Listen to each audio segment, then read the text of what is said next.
का बर्डेकर सर्वत्र शोधले मी, दिसला नाहीत कुठे.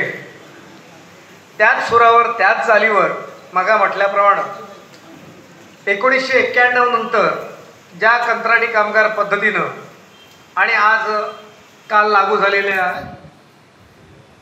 काळ्या संहितेनं या भारतात जो कामगार विश्वात प्रचंड धुमाकूळ घातला आहे, जी गुलामगिरी आणली, तेव्हा आमचे कामगार कवी पद्मश्री नारायण सुर्वे कुठे होते, हा असा प्रश्न आपण त्यांना करू शकत.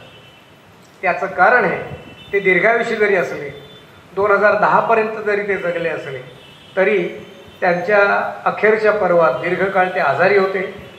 त्यांचे सगळे कारण मला कामगार अनेक जण प्रश्न विचारतात की जर सुर्वे 2010 पर्यंत होते तर त्यांनी कंत्राटी कामगार पद्धतीवर कसं भाष्य केलं नाही वगैरे.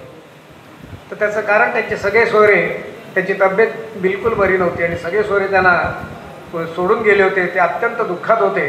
त्यामुळे त्यांना आपण हा जरी प्रश्न करू शकलो नसलो तरी मला असं वाटतं की आपण एक त्यांना प्रश्न केला पाहिजे की ते म्हणाले, कारण ह्या आजच्या जेव्हा चारी दिशा अंधारलेल्या आहेत तेव्हा, की मी एकटा आलो नाही, युगाची ही साथ आहे.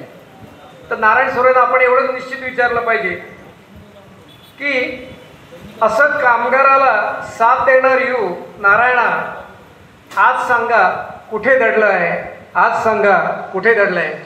जय महाराष्ट्र, जय हिंद.